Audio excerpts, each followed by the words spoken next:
Hello YouTube! Aujourd'hui, on va s'intéresser à la conception de la cuisine parce que c'est un sujet vraiment essentiel dans la rénovation d'un appartement. Comme à notre habitude, on a cherché beaucoup d'inspiration. On est allé voir partout sur internet, sur Pinterest, sur House, sur tous les sites de décorateurs et d'architectes. On s'est évidemment renseigné auprès de tous les cuisinistes. Mais comme notre cuisine, elle est un petit peu particulière parce que vous le savez, c'est une chambre qu'on transforme en cuisine, on a pas mal de contraintes. Alors notre cuisine, elle sera pas exactement sur mesure, mais en tout cas, elle sera fortement customisée. Et du coup, on a décidé de se fournir chez Ikea parce que ça nous semble être le meilleur rapport qualité-prix. Et puis comme la cuisine dans notre ancien appartement, c'était aussi une cuisine Ikea et qu'on a toujours été super contents, y a pas de raison que ce soit différent cette fois-ci. Donc on va aller sur le site d'Ikea pour concevoir la cuisine de nos rêves grâce à leur outil de conception 3D.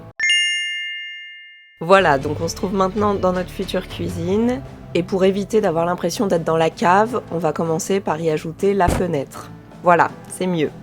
Donc du coup, on va se concentrer sur les deux murs où il y aura véritablement notre cuisine, et sur ces murs-là, on a quelques contraintes puisqu'on a des conduits de cheminée qu'on va ajouter tout de suite, un grand conduit de cheminée et un plus petit conduit de cheminée.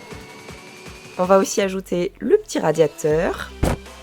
Donc là, on retrouve notre pièce à peu près telle que vous la connaissez, telle qu'elle est actuellement. Dans cet outil de conception, il me semble qu'on peut aussi ajouter toutes les contraintes techniques. Bon, moi, je vais pas le faire ici parce que je connais mes contraintes techniques et ça va plus me gêner qu'autre chose. Mais toutes les contraintes techniques, c'est évidemment primordial de les prendre en considération dans le projet de rénovation de sa cuisine. On en a déjà parlé en détail dans ma vidéo sur le projet de rénovation de la salle de bain. Je vous mets le lien dans le petit i si vous n'avez pas vu cette vidéo, parce que dans la cuisine, on va se poser exactement les mêmes questions pour tout ce qui va être évacuation, arrivée d'eau et raccordement à l'électricité. En sachant que pour l'électricité, on n'a pas cette contrainte de volume comme on a dans la salle de bain, mais par contre, chaque équipement électrique doit avoir son propre circuit unique et être évidemment raccordé avec la bonne section de câble. Dans notre cas, comme c'est une rénovation totale, on s'est déjà occupé de tout placer au bon endroit. Une fois que tout est bon par rapport aux contraintes techniques, on va pouvoir passer à l'aménagement. Notre cuisine, elle va donc se dérouler sur le mur des conduits et le mur du fond, et le point de départ, ça va être un meuble d'angle. Sur le mur du fond, c'est la partie où on a décidé de mettre la plupart de notre électroménager, donc on va mettre un petit meuble qui nous servira probablement d'épicier, un meuble qui contiendra notre four et nos plaques, un autre petit meuble de rangement et la colonne avec le frigo et le congélateur. Et on arrive quasiment contre l'arche de séparation avec le salon. Si on se place maintenant sur le mur de face, celui avec les conduits, je vais commencer du côté de la fenêtre et là je vais pouvoir dérouler l'ensemble de mes meubles bas qui vont aller le long de ce mur. Alors évidemment, j'ai des meubles qui seront dans les renfoncements, dans les espèces de niches, et j'ai des meubles qui seront un peu plus avancés puisqu'ils seront devant les conduits. Pour ça, Ikea propose plusieurs profondeurs de meubles bas.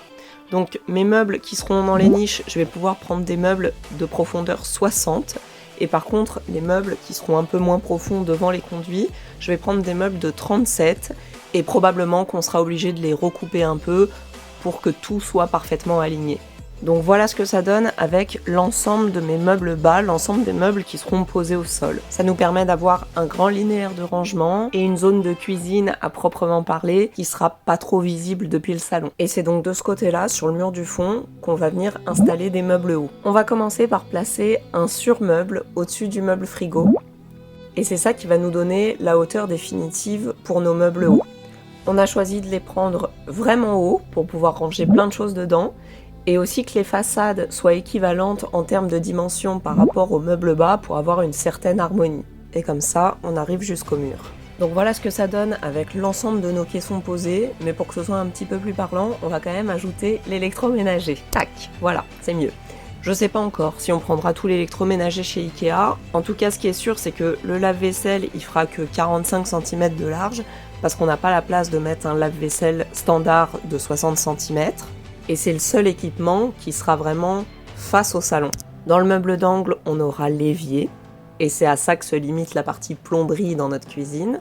Et de l'autre côté, on va retrouver donc le reste de notre électroménager, le four, les plaques, la hotte, le micro-ondes et le frigo. Donc on a laissé un meuble d'écart entre l'évier et les plaques, et aussi un meuble d'écart entre le four et le frigo. C'est pas indispensable quand on a une petite cuisine, mais là, vu qu'on a l'espace, on peut se permettre de le faire pour éviter que le chaud et le froid soient trop collés. On aura une hotte encastrée au-dessus des plaques, et le micro-ondes, on l'a positionné plutôt en hauteur, parce que ça nous permet d'avoir plus de rangement avec des tiroirs en bas.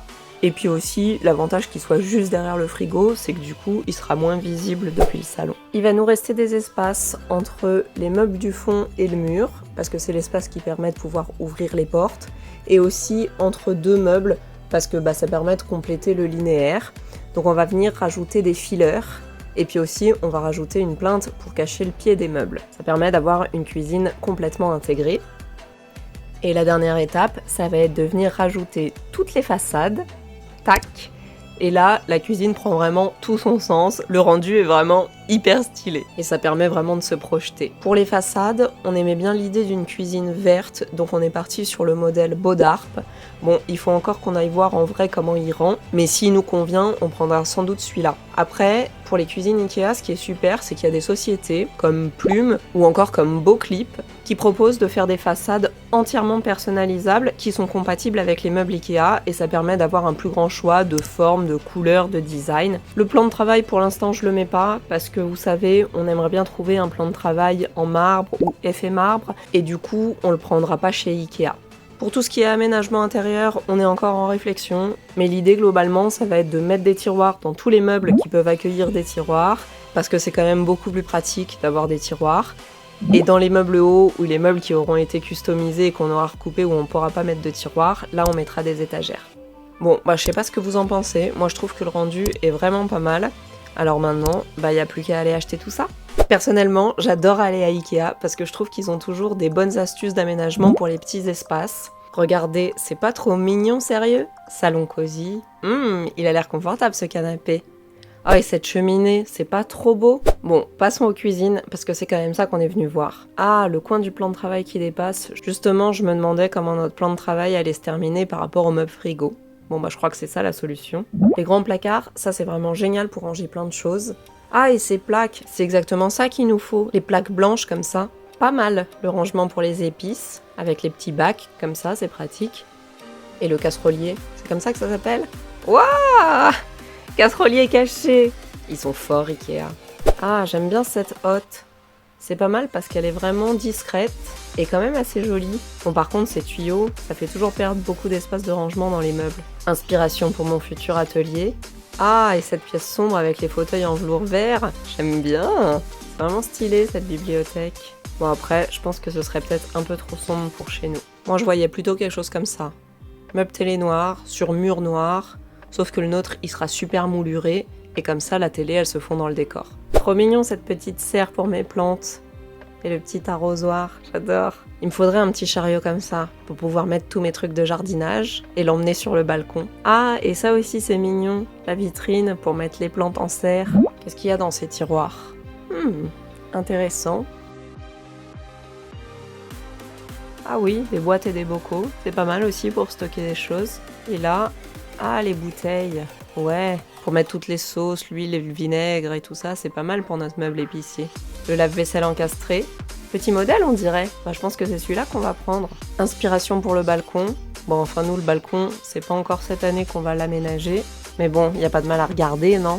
En plus, j'aime bien ces petites jardinières. Ouh, cette cuisine, c'est intéressant parce que ça ressemble un peu à la nôtre. En angle, comme ça, avec l'évier d'un côté et les plaques de l'autre. Ah, et cette cuisine, elle est marbrée, dorée. Et je crois que les meubles hauts, c'est la couleur qu'on veut. Je vais aller voir ça de plus près. En tout cas, c'est joli cette association. Les poignées dorées, le plan de travail en marbre. Bon, le robinet doré, ça serait mieux. Tiens, c'est pas mal, les dorures aussi en haut de la crédence. Et du coup, les meubles, ouais, j'aime bien ça. Il y a de l'idée dans leur déco de table aussi. C'est mignon, tous ces accessoires dorés. Ah non, trop fort! Une cuisine de bain, cuise-bain, comme chez nous. Ils ont mis l'évier et le meuble de salle de bain en haut. Trop fort. Tada! Meuble de salle de bain. Bon, ils ont mis les trucs de cuisine quand même à l'intérieur. Et la salle de bain de l'autre côté. Bon, voilà. Je croyais qu'on avait inventé un truc, mais finalement, Ikea, ils ont inventé la même chose. Bon, cette cuisine, elle est un peu plus classique, mais elle est jolie aussi. Ah, venez, on va aller regarder toutes les façades. Là, il y a toutes les couleurs qui sont exposées. Il y a vraiment beaucoup de choix, hein. Je suis impressionnée. Donc nous, celle qu'on aime bien, c'est celle-ci, Bodarp, qui est vert de gris et revêtement mat. C'est agréable au toucher. Et avec les tiroirs, ça donne ça. Plutôt classe, hein. Toucher soyeux, c'est agréable. Et si on prend pas ça, on prendra sans doute du noir mat. Je sais pas ce que vous préférez, dites-moi dans les commentaires. Ça, c'est le four qu'on a repéré sur leur site internet. Il est plutôt pas mal, il est assez joli, on aime bien le design. Donc on prendra sans doute celui-là. Après, j'aurais bien aimé que les boutons ils soient plutôt dorés. Ça, c'est les plaques pour le gaz. C'était joli aussi. Et nous, on n'a pas de gaz, on a pris électrique, alors ce sera plutôt ça. Tiens, d'ailleurs, c'est bizarre, elles ont l'air grises maintenant. Tout à l'heure, elles avaient l'air blanches. Mais à côté de celles-là qui sont vraiment blanches, elles ont l'air carrément grises. Petit micro-ondes blanc aussi, parce qu'on a décidé de tout prendre blanc. Bon, après, le micro-ondes, je sais pas si on le prendra chez Ikea. On va voir, je suis pas trop convaincue pour le moment. Ça, c'est un micro-ondes aussi. On dirait un four, ce truc. C'est gros quand même. Et c'est cher. 500 balles pour un micro-ondes, faut pas abuser quand même. Waouh, cette salle de bain, elle a vraiment la classe. Bon, nous on n'a pas la place d'avoir une grande baignoire comme ça dans notre salle de bain malheureusement. Mais si vous avez la place, ça sert toujours d'inspiration. Et ça, c'est la chambre que j'aime trop, qui m'avait trop inspirée. Je vous en avais parlé dans la vidéo sur notre projet d'aménagement et de décoration pour l'appartement. J'aime trop cette chambre. Mais bon, Stéphane, il aime pas les couleurs, il aime pas le rose pâle comme ça et le bordeaux. Mais moi, je trouvais que c'était plutôt joli. Et puis vous avez vu, ils ont mis des moulures partout sur les murs, c'est vraiment classe. Et avec le parquet en chevron, ça rend hyper bien. Puis ils ont la petite salle de bain attenante. Elle est jolie aussi cette salle de bain, j'aime bien. C'est vraiment classe les moulures au mur, je trouve. Coucou! Et puis ils ont même le petit dressing pour continuer. Waouh, et la douche dans le coin là. Bon, on va arrêter de rêver. Mais je trouve que c'est vraiment joli cette chambre. Et puis cette tête de lit, c'est pas mal aussi, ça doit être assez confortable. Autre chambre, autre style. Bon, j'aime moins ces couleurs-là, mais je trouve qu'il y a vraiment de l'idée aussi dans l'aménagement de cette chambre. Le mobilier de balcon, un jour peut-être. Ah, ça c'est pas mal, accrocher les petits pots dans la cuisine pour les herbes aromatiques. Bon, y a plus qu'à mettre tout ça dans le chariot. Ah, Stéphane, il a déjà rempli son chariot. Est-ce qu'on a tout ce qu'il nous faut? Stéphane, c'est bon? T'es prêt à partir? On rentre à la maison. On est de retour à la maison avec le sol du salon blindé de carton Ikea, le couloir blindé de carton Ikea, et pourtant on a acheté uniquement les caissons de cuisine. Et encore pas tous, parce que tout rentrait pas dans la voiture, ce qui veut dire que les grands caissons, les grandes plaques, on n'a pas pu les prendre cette fois-ci et on va être obligé de se les faire livrer. On en profitera pour y inclure notre électroménager parce que finalement je pense qu'il y a une bonne partie de l'électroménager qu'on va aussi acheter à Ikea. On se laisse encore le temps de la réflexion sur la couleur des façades. Dites-moi ce que vous préférez, vert ou noir. On a un petit doute finalement. Et puis pour les aménagements intérieurs, on verra ça aussi plus tard. On n'en a pas besoin dans l'immédiat. Ça permet aussi d'espacer un peu les paiements parce que c'est un budget tout ça, mine de rien. Et comme on a ramené quasiment l'intégralité de nos caissons, on va pouvoir monter tout ça la semaine prochaine. Bisous!